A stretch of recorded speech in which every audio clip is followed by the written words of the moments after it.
ಬಂದಿರೋದು.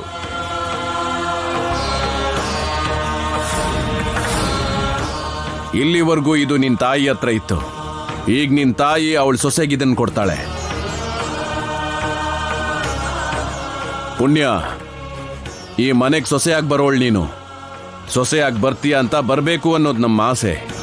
ಅದಕ್ಕೆ ಈ ಕಾಣಿಕೆ ನಿನಗೆ. ಸೂಪರ್ ಅಪ್ಪ. ಬೇಡ ಯಜಮಾನ್ರೆ, ನೀನ್ ಈ ಮನೆಗೆ ಸೊಸೆಯಾಗಿ ಬರಬೇಕು ಅಂತ ಅಲ್ಲಮ್ಮ, ನಿನ್ನ ಹುಟ್ಟದ ಬಗ್ಗೆ ಕೊಡ್ತಿದೀವಿ ಅನ್ಕೋ. ಅದ್ ಹಾಗಲ್ಲ. ಆಯ್ತು ಅಪ್ಪ.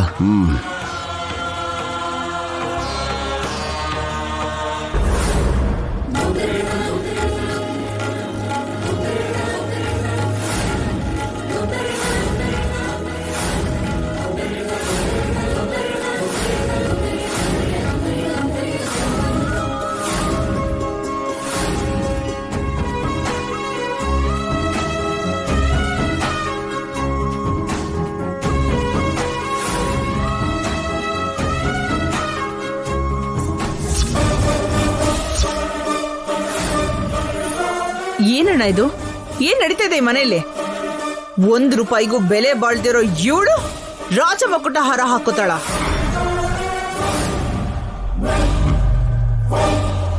ಏನಕ್ಕೆ ಹಾಕೋಬೇಕು? ಯಾಕೆ ಹಾಕೋಬೇಕು? ಹಾಕೊಂಡ್ರೆ ಇದನ್ನ ನನ್ನ ಮಗಳು ಹಾಕೋಬೇಕು. ಅವಳು ಕೊಡದೆ ಇದನ್ನ ಇವಳು ಯಾಕಣ ಕೊಡ್ತಾ ಇದೀಯಾ? ಶಬ್ಬಾಷ್ ಭದ್ರಾ, ಶಬ್ಬಾಷ್. ನಾನು ಅನುಮಾನ ಪಟ್ಟ ಹಾಗೆ ಮಾಡ್ದೆ. ಇಷ್ಟೆಲ್ಲ ಇಲ್ಲಿ ನಡೀತಾ ಇದ್ರು ನೀನಿನ್ನೂ ಯಾಕೆ ಬರ್ಲಿಲ್ಲ ಅಂತ ಯೋಚನೆ ಮಾಡ್ತಾ ಇದ್ದೆ. ಅನಿರುದ್ಧ್ಗೆ ಇನ್ ಮುಂದೆ ಯಾವ ಪ್ರಾಣ ಗಂಡಾಂತರ ಬರಬಾರ್ದು ಅಂದ್ರೆ ಒಬ್ಳು ಕನ್ಯೆ ಅನಿರುದ್ಧ್ಗೋಸ್ಕರ ಪ್ರಾಣ ತ್ಯಾಗ ಮಾಡಬೇಕು ಅಂತ ಒಬ್ರು ಮಹರ್ಷಿ ಹೇಳಿದ್ದಾರೆ.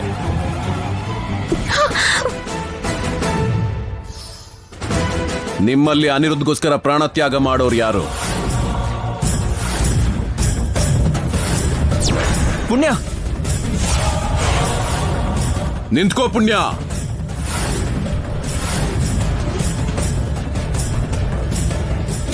ಮೊದಲನೇ ಅವಕಾಶ ಪರ್ಣಿಕಾ ಕೊಡ್ತೀನಿ ನಾನು.